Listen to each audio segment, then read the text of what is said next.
Welcome into Buccaneers Total Access from the Hooters Owl's Nest. I am so excited to be joined by wide receiver Chris Godwin. Chris, thanks for being with us. Yeah, appreciate you for having me. I know the game did not go the way you guys hoped for, but congrats on a huge game for you. So let's just kind of start with big takeaways from the game as you guys look at it now the next day. You know, and specifically we can speak to the offensive side of things of what you think is going to be the thing in the meeting rooms that's getting talked about.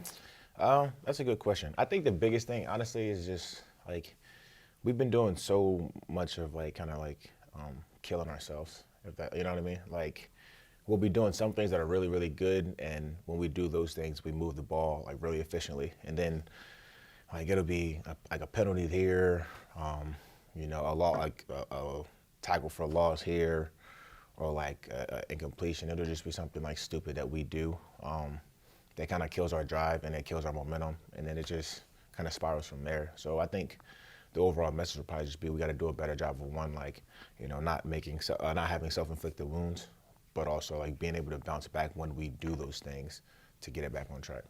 I know sometimes it's hard to figure out some of those things. They can feel a little intangible of why is this happening, and it can feel like, I don't know, because it feels like we practiced this or we know this.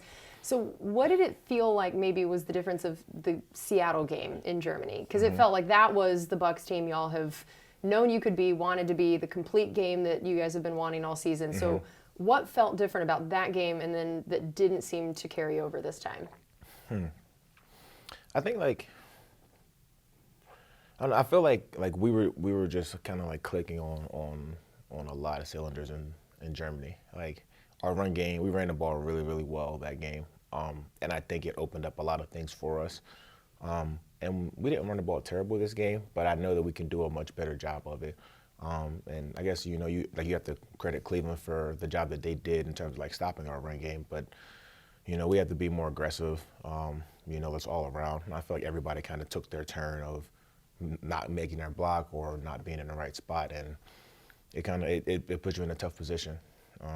So I think like that's probably like the biggest thing, because you know we know that we can pass the ball, but it's very hard to do that if you're one-dimensional. So I think like whenever we do a better job of running the ball, it opens up everything else for the rest of the offense. Yeah, and speaking of running the ball, I know Fournette was not going to be available this game. So when you look at Rashard, and I mean, we know incredible game for him in Germany against Seattle, and then now another one where over 100 yards from scrimmage and, you know, stepped up in a really big way in Fournette's absence. Also the 35-yard run, which is now the longest of the season. So what have you seen from Rashard in particular when he's been called upon to step up in these ways as a rookie already so early in his career? Yeah, I mean, I've been really impressed with him. And you could see kind of flashes of what he could be, you know, even back in training camp.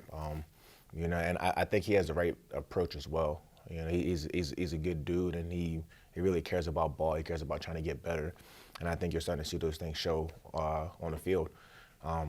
Like he's getting an opportunity now. Like you said, Lenny's been out he was out most of the Germany game, and he was completely out this game. So you're starting to see the opportunity being presented to him, and he's been, you know, preparing for this opportunity. So now he's taking advantage of it. So it's not really like a surprise by me. I just think it's stuff that we've kind of seen building over the course of the last couple of months. So it's cool to see, and like obviously I think that he'll continue to get better as he gets more and more experience. I've heard him be compared to you actually in a couple ways in terms of his off the field maturity level, who he is, the way he came in as a rookie. And so I'd love to hear your thoughts on his mindset as a rookie and what you've seen, and then the fact that you are the standard to which to compare someone who comes in the right way, does everything the right way, and with that maturity, how cool that is for you to hear. Yeah, well, I think first, I think that is pretty cool. I think that's, I think that's a big honor, like for me, because I think it speaks to how my teammates and people like across the building kind of perceive me and the way that I carry myself. And so I think that's really cool. But specifically for Rashard, I mean, I can see that, you know, and like I said, from the time he got in, like you can kind of see the mentality like that he had. Like he really just, he wants to be great.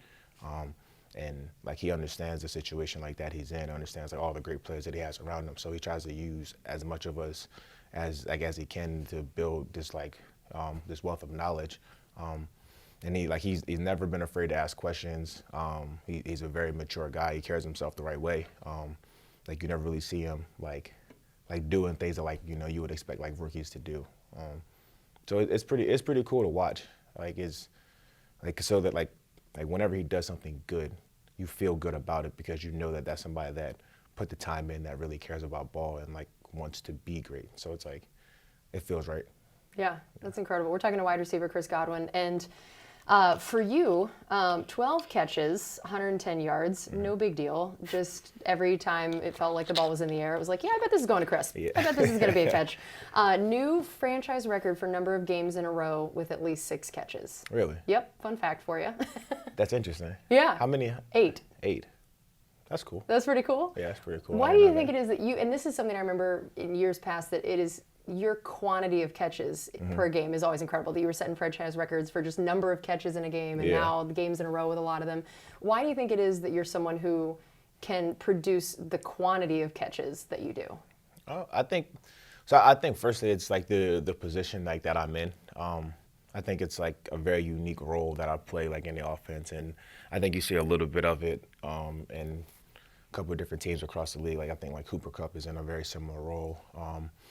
But I think like when you kind of play like a bigger slot receiver, you kind of get like grimy within like the run game. So I think it kind of lends itself to being able to get things off of that. But I think another thing is just kind of like building that chemistry with your quarterback.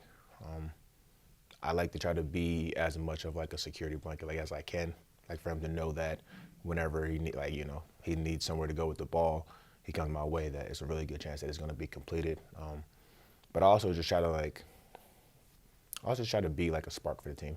Like I feel like that's a role that I can really like excel in. Just doing things the right way, whether it's a run game or the pass game, trying to always be like positive, trying to always be someone that gives us energy. And I think that's part of it. It's like, even if it's not like an explosive play, it's like the fact that we got the completion, we might get 5 yards, might get 10. Like whatever I'm doing, I might set us up for something else that's bigger. So I try to look at it that way. It's amazing. And I know that also there have been so many little records and things you've been passing recently. And one of them is that you're at the 6th most touchdowns from scrimmage in team history. And you are now tied for the 4th most receiving touchdowns in team history. Both of those happened with your touchdown in the game Sunday. So it's one thing to just produce a lot of catches, but for it to also be in the end zone so often. Yeah. That's not just a security blanket thing. And the red zone, we know, is a hard area to produce in. So what's been going well for you in the end zone in particular, and especially now you got one in the last 2 games in a row? Yeah. I think like getting in the end zone is hard. Yeah. And that's something I really like. I've known it, but I really have felt it this season. Like it's hard to do. Like people, like guys in the NFL, it's the best in the world. So it's very challenging to do. Some of it's like schematics, but some of it's just like guys like having to make plays. And I think that like as the season kind of progressed, I started to really like slowly but surely like get my groove back. And like it's still like on the way. Like I can still feel it like coming. But I think the last couple of weeks you start to kind of see me getting like closer and closer to being like what people are used to seeing from me. And and I think that's very evident with like last 2 games, a touchdown in each of them. So it's been pretty cool. Yeah, and you and Mike are also now the top 2 receivers in Bucs franchise history in yards. That you recently got up to that number 2 position to be right behind him. How cool is that to know that in franchise history, the top 2 guys are getting to play alongside each other at the same time? That's something that's really cool.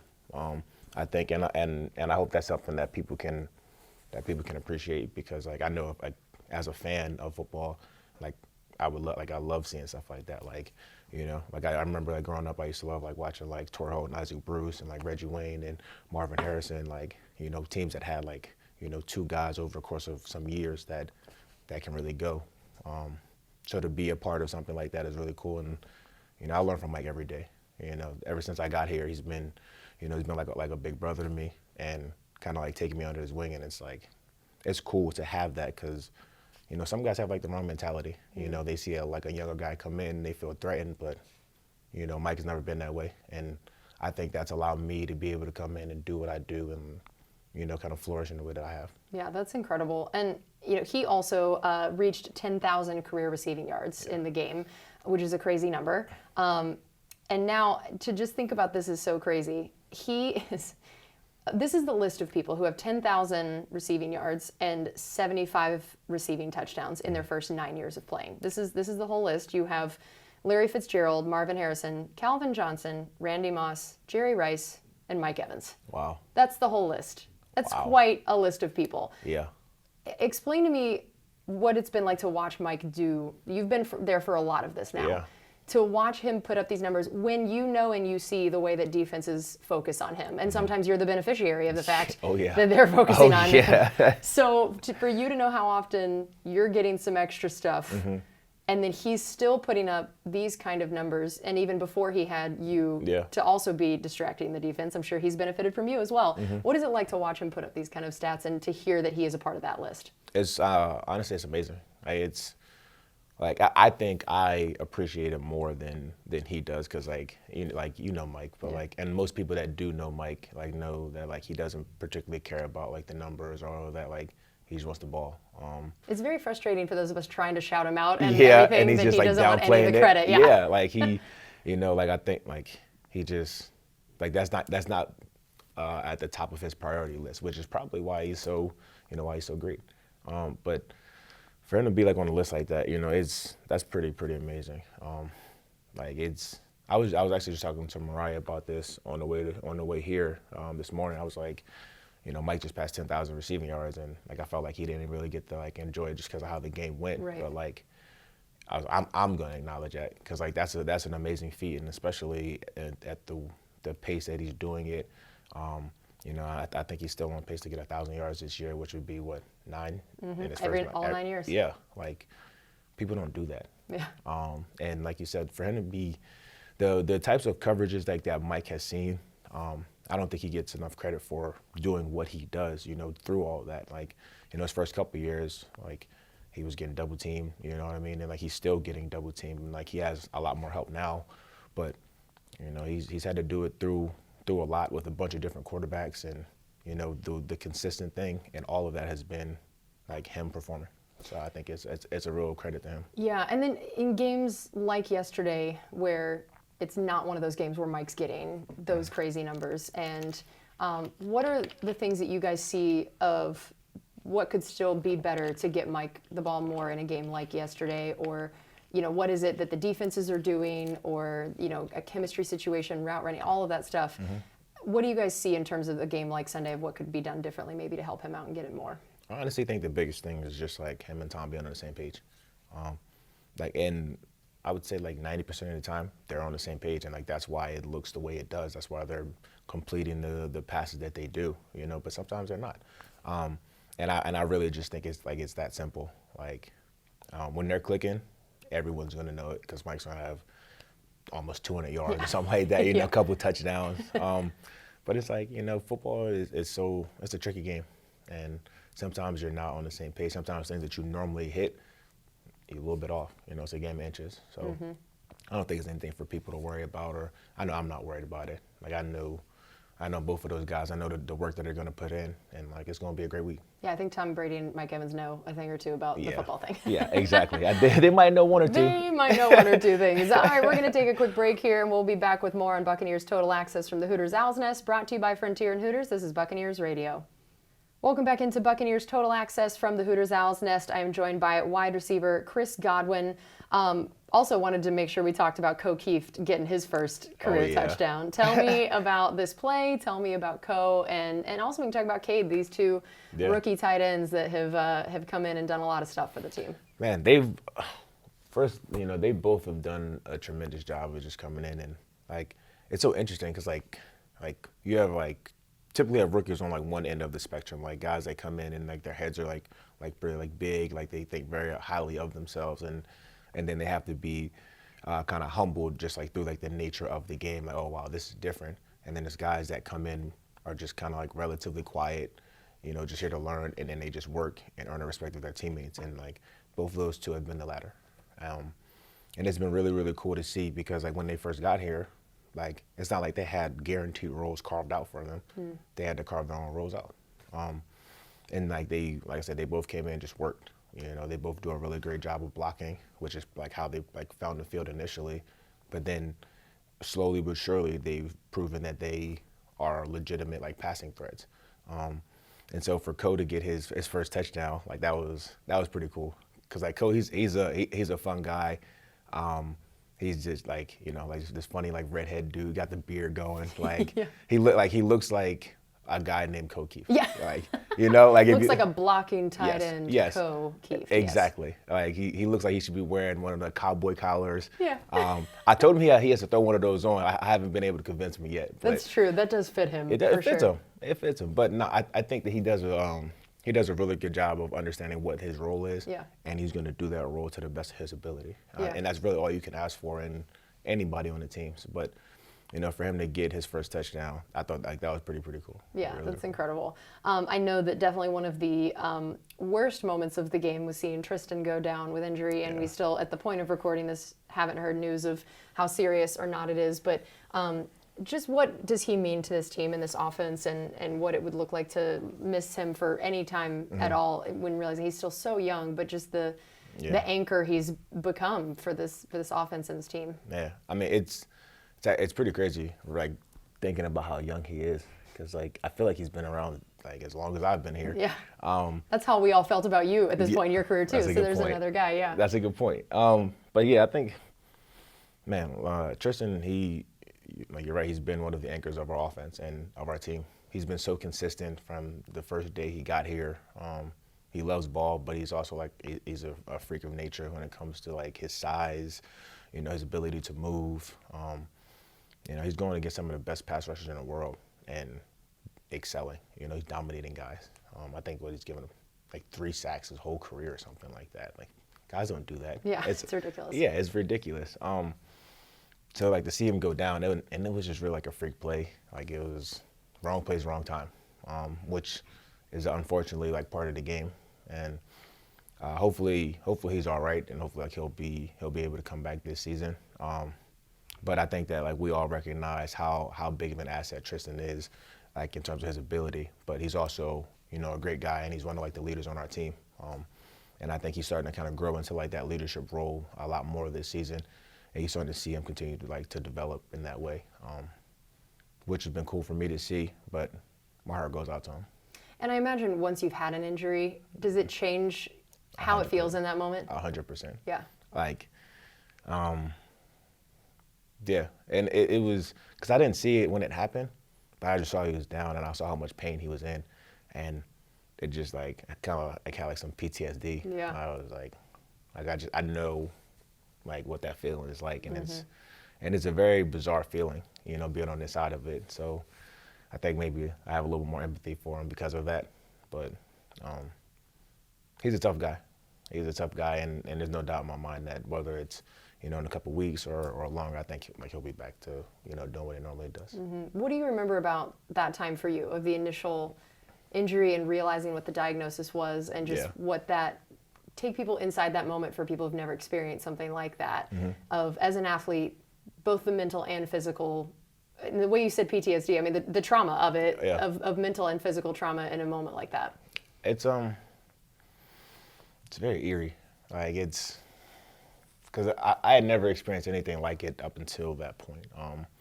And so like for me, like initially, like I knew that something was wrong, like from the hit. Like it was a pain I never really felt before, but just didn't really know to like the extent. And I think after the field assessment, we knew like my MCL was completely torn.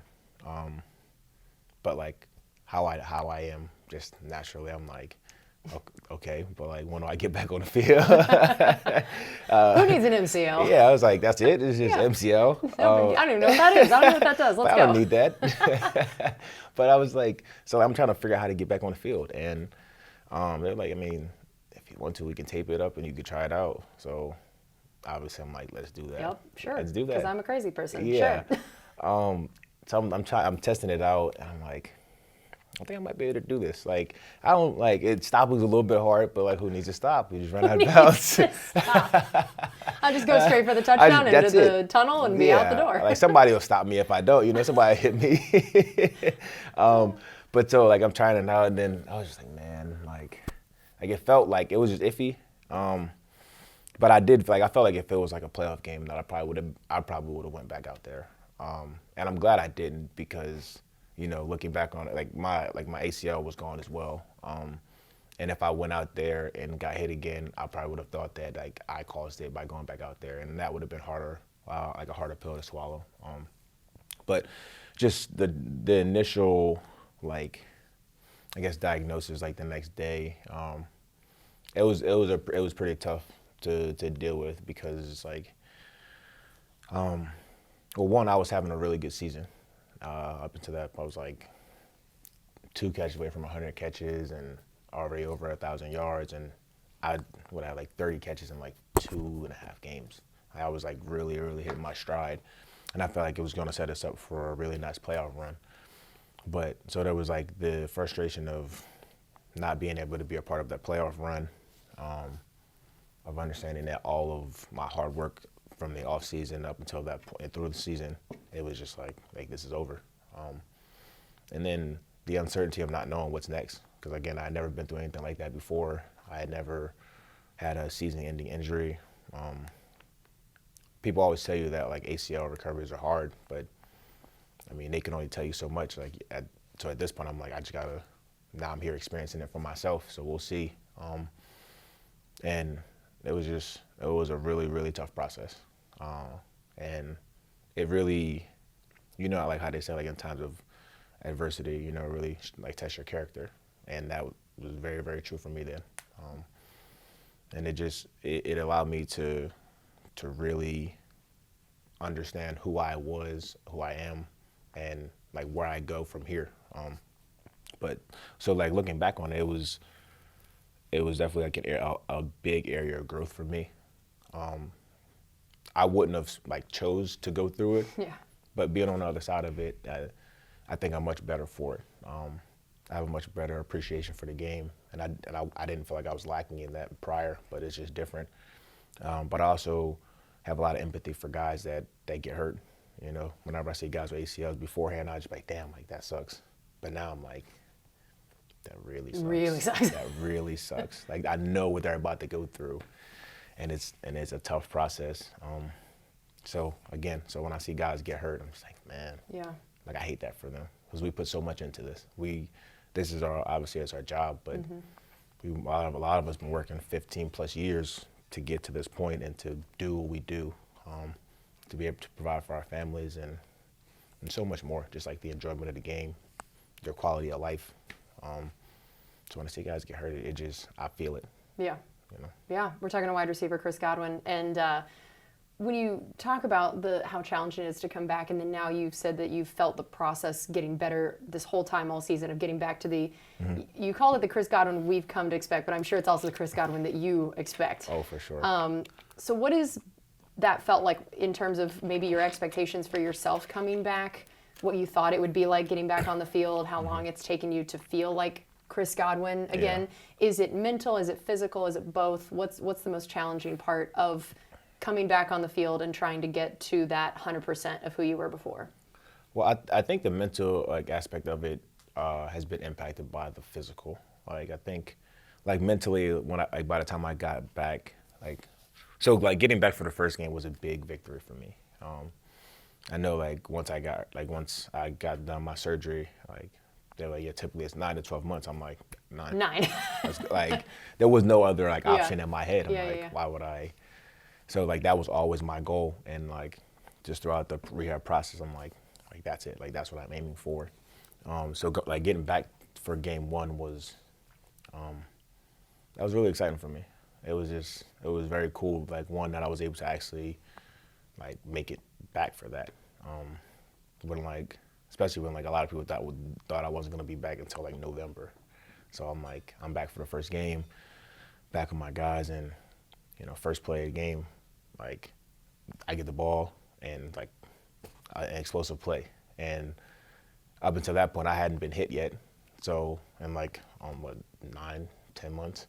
So it's like I get a catch to get involved in the game.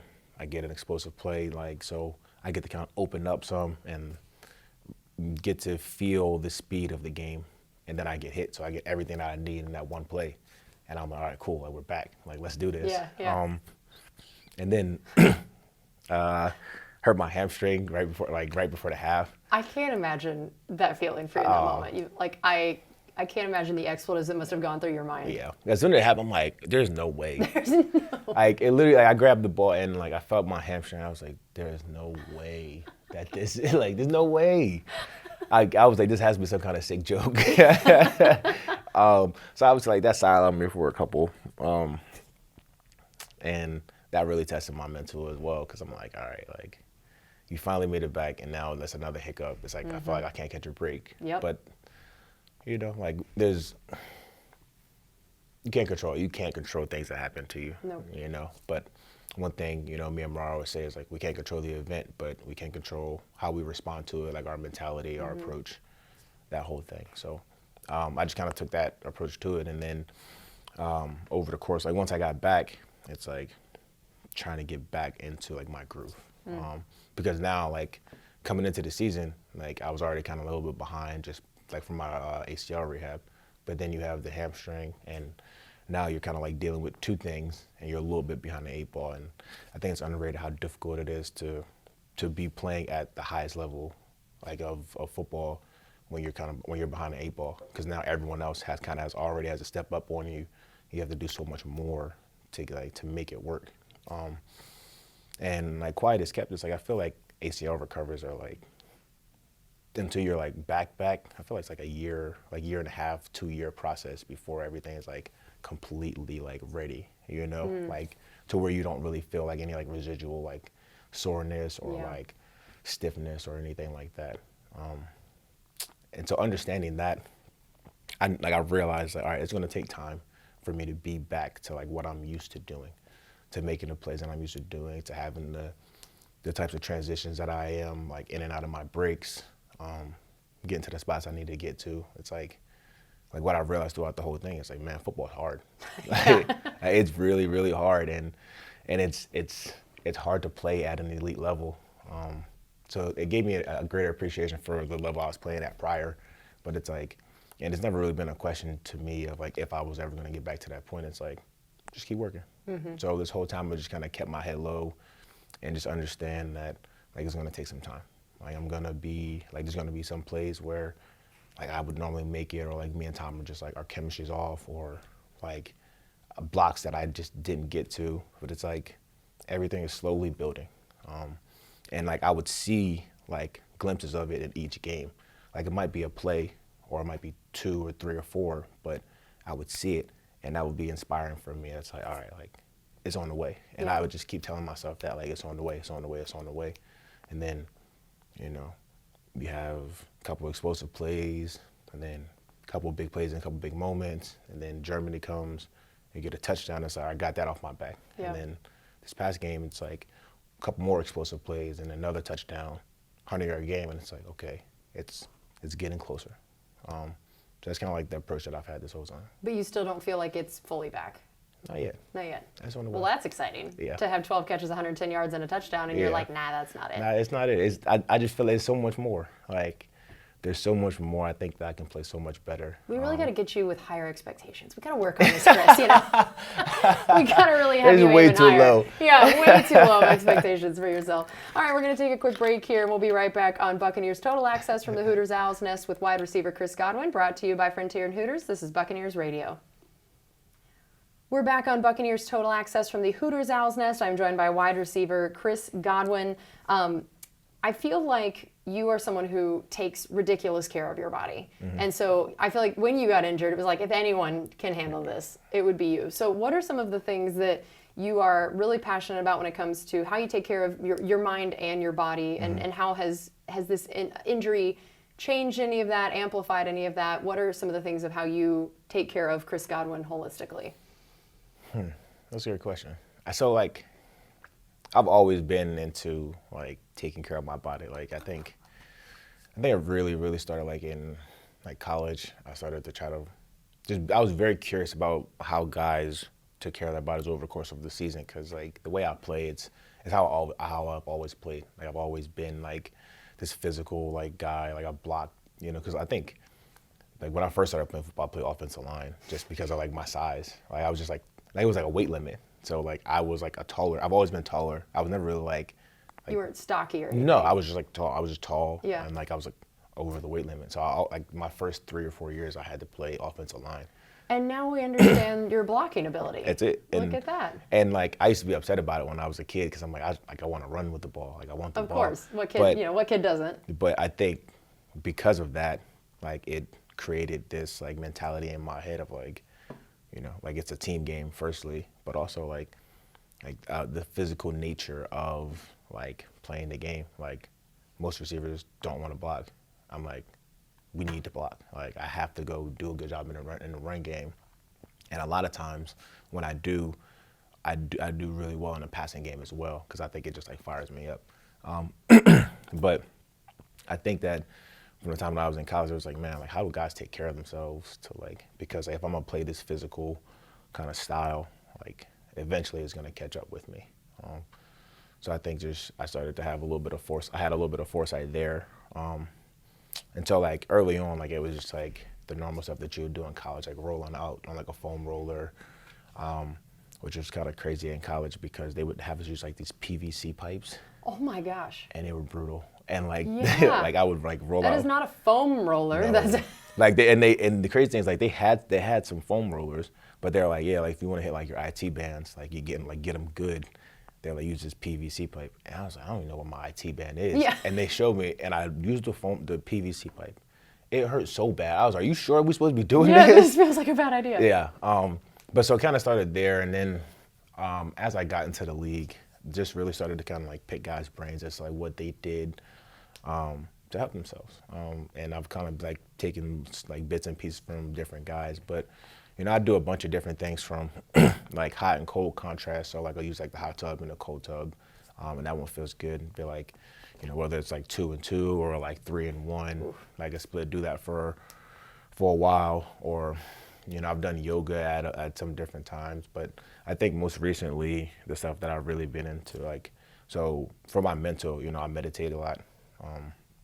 I do that, and like I would like sit down and have like a like a dedicated kind of like meditative practice that I'll do, like whether it's, and it won't be like incredibly long, maybe like 10-15 minutes.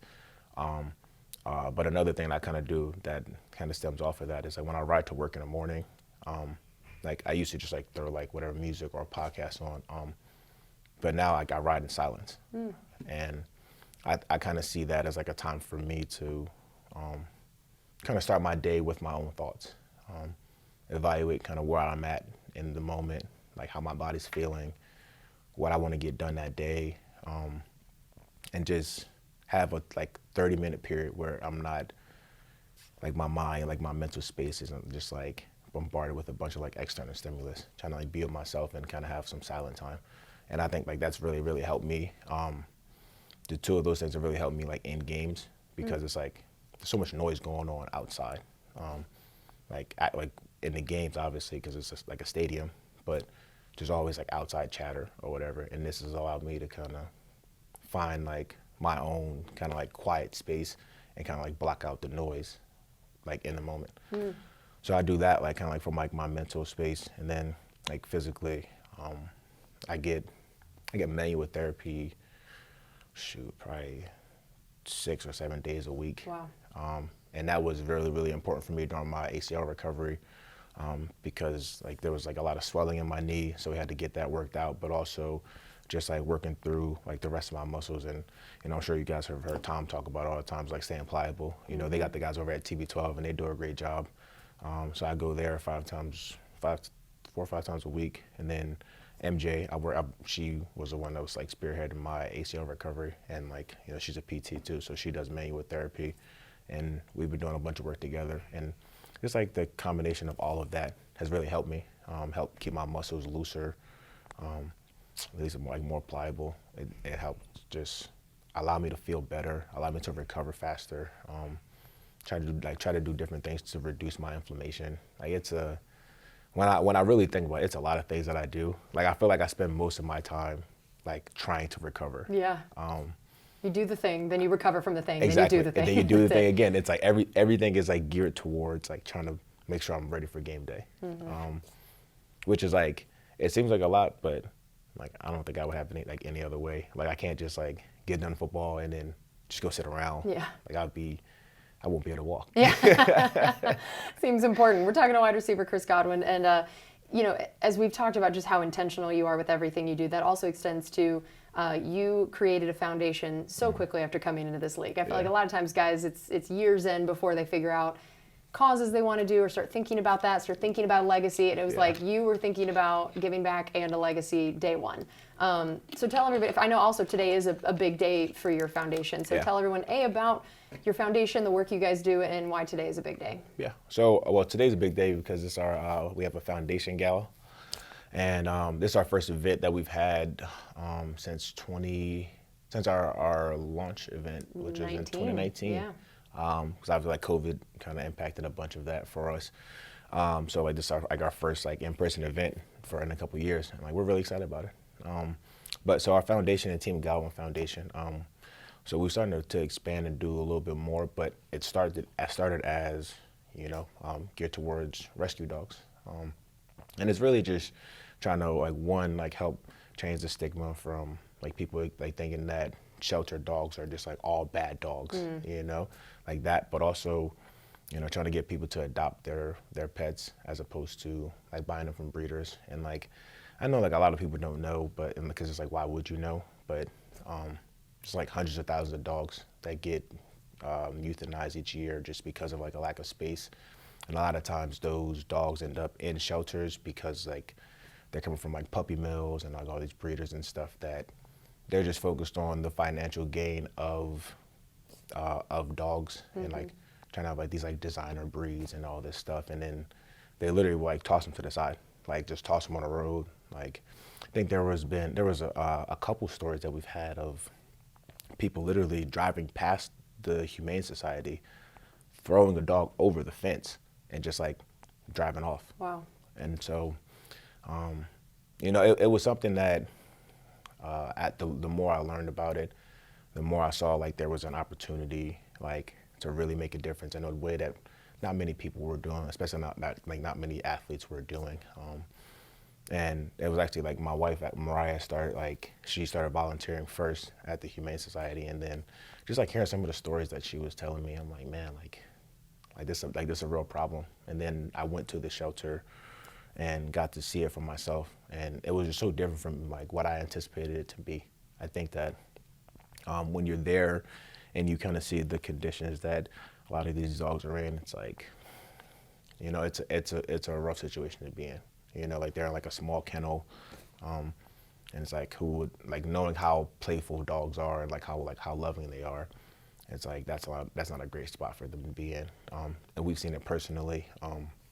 We adopted our second dog, Ziggy, from the Humane Society in Tampa Bay, and just seeing like literally how she went from like how she was in the shelter when we saw her to like the very first day we brought her home. The first thing she did was lay on the couch, and like she laid there for hours, and it was cool to see because it's like she didn't have that when she was in the shelter, and it was cool to see that she immediately felt safe, and like little things like she would never like look us in the eyes.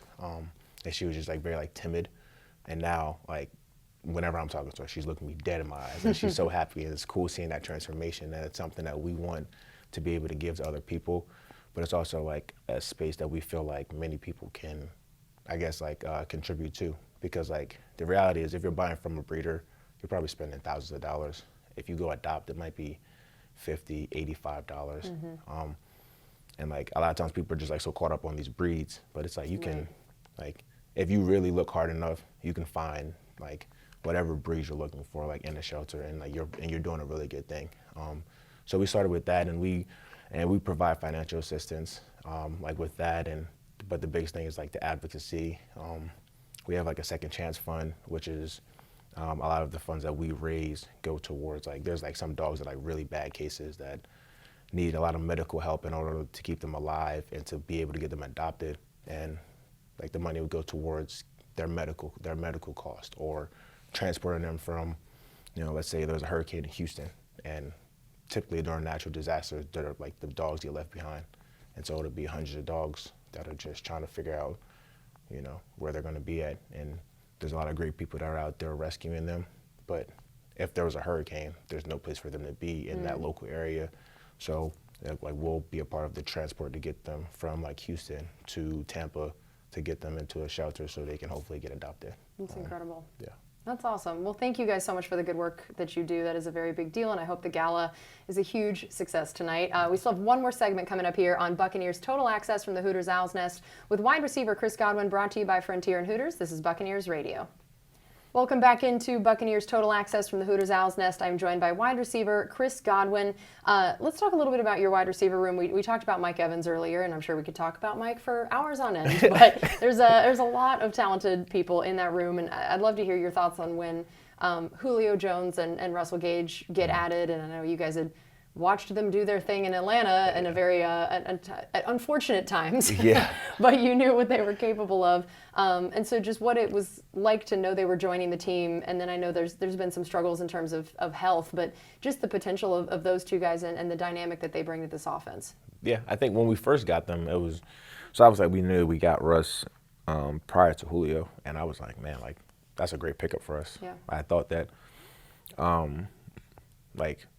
obviously we had me and Mike, we've already had like a pretty loaded room. We had Scotty and Jalen and BP and Tyler, and it was, so obviously we have a talented room. And then you add Russ to the mix. And I remember being on the sideline in Atlanta last year, just one of the defenses on the field, and talking to Mike. I'm like, man, I feel like every time we play them recently, like, this guy Russell Gage is going crazy. Like, he runs good routes. Like, he makes some tough catches.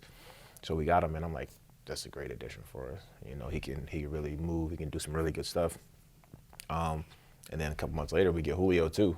I'm like, all right, let's do this. Like, it's just dope. It feels like, excuse me, it feels like a lot of the receivers that I like looked up to or like was a fan of when I was a kid, I'm getting an opportunity to play with them. And that's a pretty surreal feeling for me too, because it's like, as a student of the game, I was just like, I appreciate their contributions and just like their greatness. But also look forward to the opportunity to learn from them, to pick things like from their respective games. And I've talked to Julio a bunch since he's been here, just picking his brain on little things that I've been able to add. And it's really cool. I think those guys firstly, they're great dudes. I think that we've seen that throughout the year. Like, they're hilarious. Like, our receiver room is straight comedy, which makes coming to work a lot of fun. But they're also like, they care about their job. They want to be great. They want to contribute. They weren't coming in here trying to be like, yo, I got to be the guy. I need this many targets. I need this. Like, all of our conversations they've been here has just been, let's win. Like, how do we win? How do we get on the same page? And we've done a lot of communicating. And like, obviously the health thing has really impacted a lot of it. But I think that when all of us are healthy, I think that the potential for greatness is unlimited. We're talking to wide receiver Chris Godwin. What are the things that you feel like the offense and maybe the wide receivers in particular are going to need to work on and improve on, the big points of emphasis moving forward now that you guys would like to see, maybe starting with the Saints game? Yeah. What needs to happen for you guys to feel like you're on the track that you want to be on? I think the biggest thing is just consistency. And that's at every level. I think that, like, as receivers, like, making sure that we're consistently in the right spots that we need to be so that the ball can be delivered to us. And, like, then it's on, Tom to deliver the ball on time and in the right spot. It's on the offensive line to be consistent in their blocking. And then, like, in the run game, it's, like, on us to be, like, because the receivers are a major part of the run game. And, like, if we're going to expect the running backs to block and the offensive linemen to block, like, when we're passing the ball, like, it's only right that we reciprocate. And that's something that we talk about a lot, is, like, making sure that we're getting a hat on a hat in the run game. And not only just that, but trying to be dominant in it. And I think that's something that we, like, really have the potential to do. And, like, we've shown bits and pieces of it, but we just have to be, like, it's more consistent. And I think once we do that, you'll really see things kind of start to take off, and you start to see a little bit of a glimpse in the Seattle game. And it's like, that's something that we can do. We just have to do it. We got to be on the same page. Yeah. We all have to trust it. Yeah. And how about this Saints matchup? We know that this is a team that no matter what else is going on, it's a big deal between these two teams. Yeah. They've had the Bucs number a lot, but then you guys were able to get one this last time. What did you learn from that matchup? What do you think this one's going to be like? Because we know there's already seems like some pretty big differences again. Yeah. And so what do you feel like you guys learned, and what are you going to be looking for this week? Well, I think obviously it's always going to be a tough matchup. I think like for whatever, like it's always like bad blood. It's always like going to be a scrappy game.